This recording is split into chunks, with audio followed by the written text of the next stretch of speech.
రోజు రోజుకు అనేక ఇబ్బందులు ఎదుర్కొంటున్నానని, తిండి లేక ఇబ్బంది పడుతున్నానని హీరో రాజ్ తరుణ్ మాజీ ప్రియురాలు లావణ్య అన్నారు.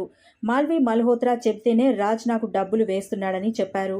చాలా మంది నన్ను టార్గెట్ చేశారని తట్టుకోలేక సూసైడ్ అటెంప్ట్ చేశానన్నారు. రాజ్ తరుణ్తో గత 11 ఏళ్లుగా కలిసి కాపురం చేశానని, 2014 తమకు పెళ్లైందని, 2 సార్లు అబార్షన్ చేయించాడని చెప్తున్నారు. ఈ మధ్య మాల్వి మల్హోత్రాతో ఎఫ్ఐఆర్ పెట్టుకొని తనను దూరం చేశాడని ఆరోపిస్తున్నారు. అప్రోచ్ అయ్యారంట. మరి వాళ్ళ పేరెంట్స్ త్రూ చూస్తున్న లాయర్ మరి నాకు ఎందుకు నిన్న మాట్లాడారు, ఇవాళ పొద్దున సపోర్ట్ ఎందుకు లెటర్ నన్ను సేవ్ చేయాలని మాట్లాడారు, ఇప్పుడు ఇందాక వీడియోలో మరి నన్ను తిడుతూ మాట్లాడుతున్నారు. ఒక హాఫ్ అన్ అవర్లో ఒక మనిషి మైండ్ సెట్ అలా మారుతున్నప్పుడు ఇంత బాధపడుతున్న నేను నా మైండ్ సెట్ ఎందుకు డిప్రెషన్లోకి వెళ్ళనండి. 10 సంవత్సరాల నుంచి ఒక మనిషి పొద్దున లెగిస్తే సాయంత్రం నా లాస్ట్ చూపు అతను అవుతాడు. ఇంట్లో ఎంటీ ఇల్లు అయింది నా హౌస్. ఫస్ట్ కంప్లైంట్లో మీరు రాజ్ తరుణ్ పైన చర్యలు తీసుకోకుండా తను నాతో కలిసి ఉంటే చాలు అని అన్నారు.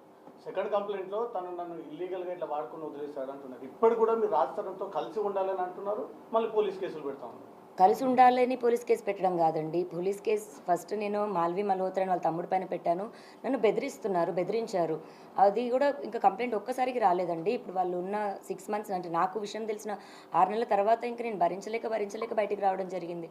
ఆ స్టేజెస్ ఎలా దాటిందంటే ఇంకా లాస్ట్ మాకు తిండి కావాలని అడిగితే అతనికి ఫోన్ చేస్తే ఆవిడ ఎత్తడం కానీ, మా పరిస్థితి మేము చెప్తే ఆవిడ వెయ్యమని చెప్తే అతను డబ్బులు వేయడం, అది ఇంకా పీక్స్కి వెళ్ళిపోయింది. ఇప్పుడు మీ అందరికీ నేను ఓపెన్గా ఎక్స్ప్లెయిన్ చేయాలంటే రోజుకో విషయం బయటకు వస్తుంది. ఆ బయటకు వచ్చిన విషయం కూడా రోజుకొక ట్విస్ట్ అని మీరు వేస్తుంటారు. ఇది ఒక్క రోజుది కాదండి, సంసారంలో ఇంకా అందరికీ జరిగినట్టే జరుగుతాయి.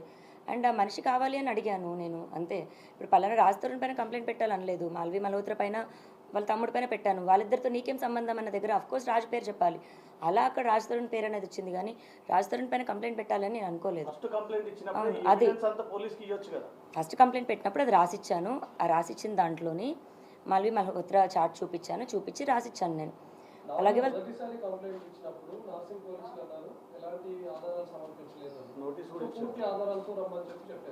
సెకండ్ టైం మీరు వెళ్ళినప్పుడు ఆల్మోస్ట్ 150+ ఫోటోగ్రాఫ్స్ ఎవిడెన్స్ అన్ని కూడా మీరు సబ్మిట్ చేసినట్టుగా తెలుస్తుంది.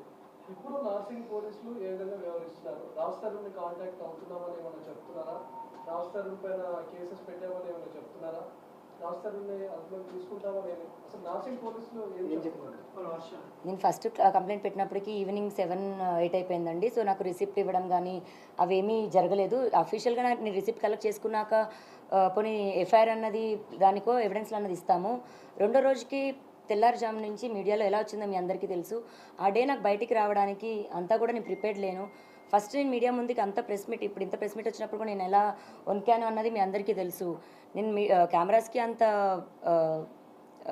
అలవాటు లేదు నాకు. అండ్ ఇప్పుడు ఎవిడెన్స్లు 12 ఏళ్ళ ఎవిడెన్స్లు తీయాలంటే ఒక్క రోజులో నేను రెడీగా ప్రిపేర్డ్గా లేను కదండి. నాకు 1-2 డేస్ టైం పడుతుంది. ఆ 1-2 డేస్ టైం తీసుకొని ఎవిడెన్స్లు ఇచ్చాను.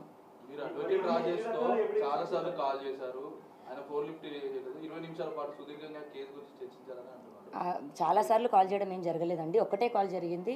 అండ్ అతను నాకు ఫస్ట్ ఎవరు అప్రోచ్ ఫస్ట్ అప్రోచ్ అయింది తనే అండి. నాకు అప్రోచ్ అయింది కూడా మూవీ అని, మీరు యాక్టింగ్ అంటే ఇంట్రెస్ట్ అని అప్రోచ్ అయ్యారు. లేదండి నాట్ ఇంట్రెస్టెడ్ అని చెప్పాను. తర్వాత నేను అడ్వకేట్ అని చెప్పారు. కంటిన్యూ అవుతుంటే మీరు రాజ్ తరుణ్తో మాట్లాడి మద్యం మత్తులో లావణ్య అని ఒక ఆడియో బయటకు వచ్చింది. దాని మీద మీరు ఏం చెప్తారు? ఎప్పటిది అసలు ఆడియో?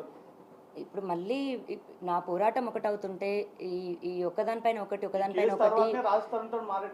లేదండి. అది లాస్ట్ ఇయర్ సెప్టెంబర్ దండి ఆడియో. అది ఆ లాస్ట్ ఇయర్ సెప్టెంబర్ నుంచే నేను మెంటల్గా ఇల్లని ప్రూవ్ చేయాలి అని ట్రై చేస్తున్న టైంలోని 3 రోజులు నాతో అతను చేసిన ఏదైతే బిహేవియర్ ఉందో అప్పుడు నేను ఇంకా తట్టుకోలేక బర్స్ట్ అయ్యి నేను రియాక్ట్ అయ్యి నేను అలా అతను నాకు చేసిన బిహేవియర్కి నేను తిరిగి ఇచ్చింది.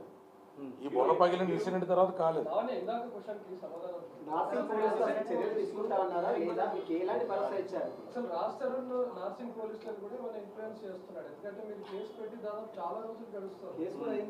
అది మీరు పోలీసులను అడిగితే బాగుంటుందేమో అండి.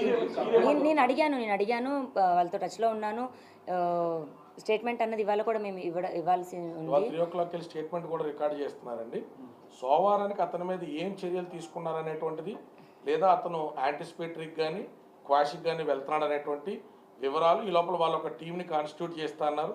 రాజ్ తరుణ్ వేరే బోర్డ్స్ అయితే ప్రస్తుతానికి వాళ్ళకి అందుబాటులో లేవనేటువంటిది మా అడ్వకేట్స్కి ఇచ్చినటువంటి వివరణ. ఆ డిఏ కానీ 3 కలుస్తుంది.